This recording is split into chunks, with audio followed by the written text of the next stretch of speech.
Whatever your business, the way we work is changing.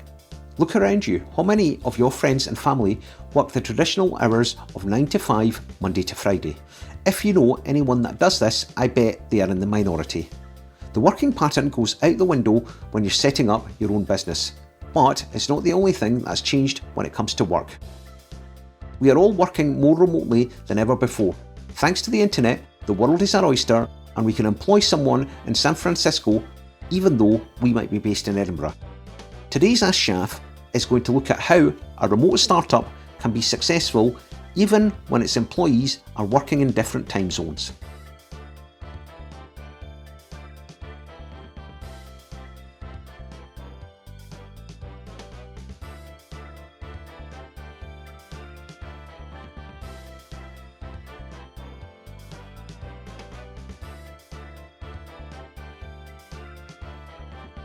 First things first, why would you want employees on the other side of the world? Simple, you are opening yourself up to literally a whole world of talent out there.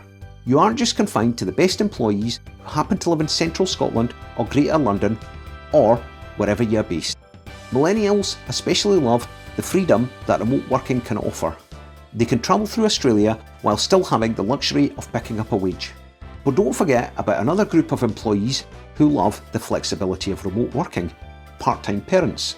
Often, women who have spent their 20s and 30s proving themselves in their careers, particularly in male-dominated industries, but take a career break to have families.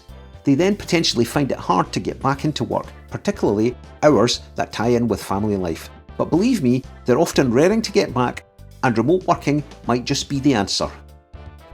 The most important thing you have to be aware of when you're launching a remote startup with employees dotted around the globe sounds obvious, but it's worth spelling out. Make sure you can coordinate them all. You can either have clocks on your wall set to the different time zones or use online sites like Every Time Zone or World Time Buddy. They'll keep you right as you can add whatever cities you need and watch a tracker in real time.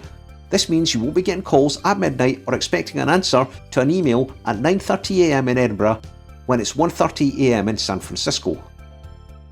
There is no doubt that working remotely can be a brilliant way of running a business, but it can bring its challenges for employees.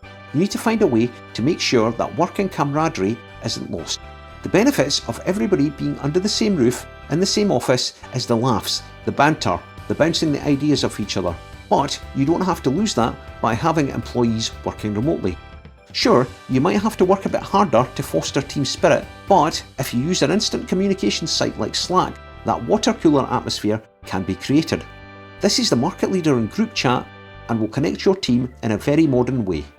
Okay, they might not be chatting about what happened in EastEnders, but you can bet they'll be discussing the latest Champions League results. Talking of team spirit, working remotely can get a wee bit lonely. To stop that creeping in, get your team to mentor each other. Arrange a weekly Skype or Google Hangout at a time that can suit everyone. Run through any news, goals and updates, and employees will feel connected to the business. You obviously can't just shout across the office, so you have to stay organised and keep your employees organised. Just think outside the box about how you can do that. Google Docs or Dropbox is really helpful for keeping everyone in the loop. If it were at all possible, I'd recommend trying to get your team together once or twice a year. Admittedly, this is expensive and might not be viable in the first year or so. I really believe that meeting up is a fantastic boost for everyone. It's not a jolly, although some downtime is a good idea. More of an opportunity for employees to brainstorm, to get creative, to refocus and to prepare for upcoming goals. And hey, where's a convenient place to meet between Edinburgh and San Francisco? It's got to have to be New York, isn't it? The time's never been much better to launch a remote startup. The internet has made things possible that we would never have imagined 20 years ago. Seize the opportunity and go for it. Good luck and keep me posted on your global adventures, and make sure you and your employees are subscribing to my YouTube channel. Hit the button, go and take on the world.